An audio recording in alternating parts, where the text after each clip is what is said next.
This is the new World Cup match ball. And this is the new World Cup takedown ball. And today we're going to be putting these footballs to the test to see if price actually matters. Every 4 years, Adidas unveil their new football for the FIFA World Cup. But they don't come cheap. Well, that is why today we are going to be putting Adidas's new 2022 World Cup match ball up against its takedown model to see if the cheap option can actually compete with the real deal.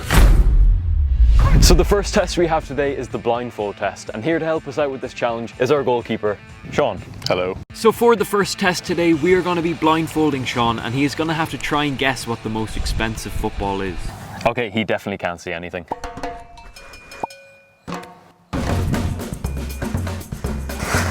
It's got like spots, the padding is pretty good. It's got a good bounce. Padding in this one does feel the same, but I don't feel like there's a huge difference. They're very similar. It feels like the expensive one. I haven't felt them both, I would edge the other one. So after our blindfold test, Sean managed to correctly guess the elite level football. And that means the point for our first round goes to the expensive ball. So for test 2 today, we are going to be taking 10 shots with each football from the edge of the area before moving back into some long shots. First up, the cheap ball. You ready, Sean? Yeah. Shot 1 with the cheap ball. Let's get a feel for this thing.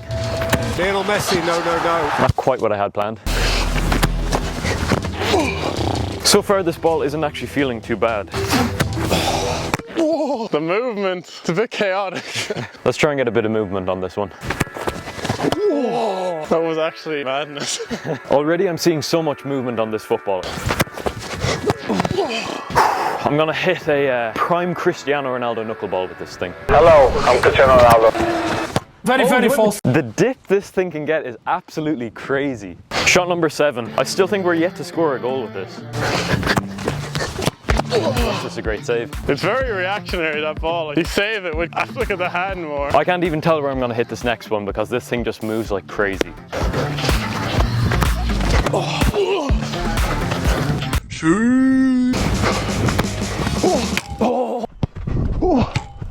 This is honestly the Jabalani 2.0. Last shot with this ball, this thing is the Jabalani.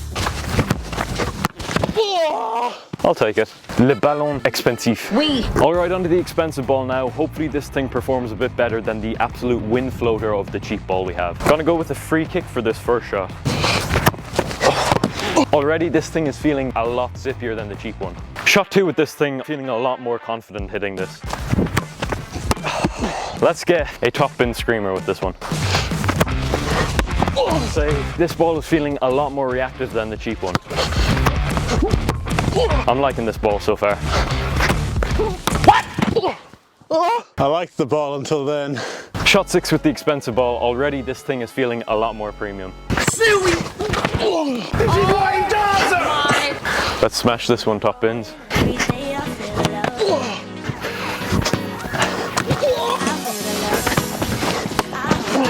Quality save. Last short range shot with this ball. This feels so much better than the cheap one. I mean, that wasn't too bad.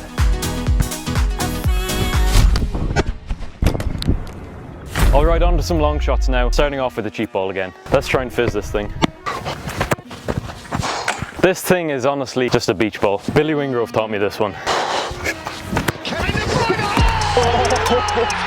What a save. I can't lie, this cheap ball is extremely zippy. If you catch this just right, it's gonna fly.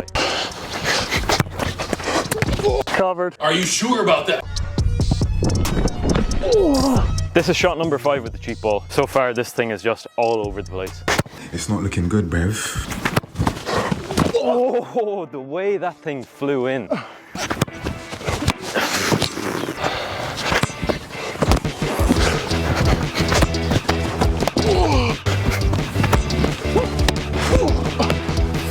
Alright, we've taken 10 shots with the cheap ball now. To be completely honest, this thing is a bit of a floater. It goes all over the place. But anyway, let's get into the expensive ball. Shot 1 with the expensive ball. I think this thing is gonna fly in if I catch it right.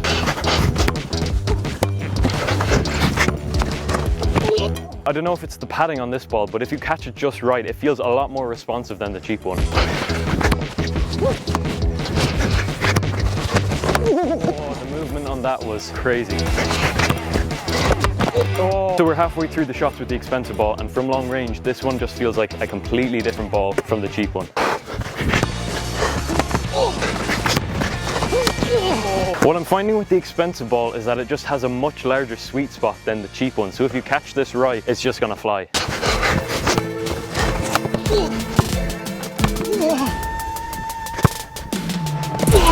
When you catch this ball right, it just flies. So after our shooting test, it was actually pretty surprising to see just how different these footballs were. From a reliability standpoint, the expensive ball was the clear winner of this round. Even from a goalkeeper's point of view, Sean definitely seemed more confident catching the expensive ball with shots that had movement compared to the cheaper option. Even as a striker, the expensive football had a much more reliable flight in comparison to the takedown ball. So for this round, the point is going to go to the expensive ball to put itself 2-0 up. So for test 3 today, we're going to be taking a look at the touch and the feel of these two footballs. Now straight up, you might think that these footballs look exactly the same, but there is some pretty big differences. And that is going to come down to the materials used across these two footballs. Even after using these footballs for an hour, the expensive ball just feels so much more premium. The padding on the expensive ball is just so much better than the cheap one, and when you catch this right, it's just a whole lot more responsive. One of the most interesting things across these two footballs is the grooves, and more specifically how deep they are on the expensive one. And what that means is that this ball is just going to be a whole lot more reliable in the air. But there you have it. For the final test today, we have what I am calling the value test. So while you might have guessed that the expensive ball is better by now, is it really worth spending 115 euros extra on this one than the cheap one? So we're going to be testing out the finishing, first touch and goalkeeper's point of view for this test, so let's give it a go. So for this test, we're going to be receiving the ball on the edge of the box before taking one touch and then shooting. First up, we have the cheap ball. Alright, shot 2 with the cheap ball. I don't know what to expect from this one. Shake it! Save. He has to go, blood. 3 shots down with the cheap ball, and so far it's not feeling too bad. Oh, what a save. Not a bad finish. From close range, this cheap ball isn't feeling too bad at all. This is how it's going to see! The ball really hard to predict once it goes. I can't lie, with this 2-touch test, I'm noticing a lot less difference between the cheap and expensive ball. For me anyway, the more expensive ball is way easier to predict, with a way more true flight, whereas the cheap one is just like a beach ball. Last shot with the cheap ball, and to be honest, I've been pretty impressed with this one. On to the expensive ball now. Let's see how this compares. 10 shots, let's get it. Don't know why he's being cheeky. Why is he being cheeky? I can't even lie, this ball is feeling a lot zippier than the cheaper one. Save! Oh, just got under it.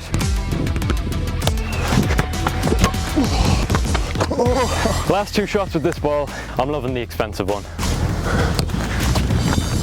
Oh yeah!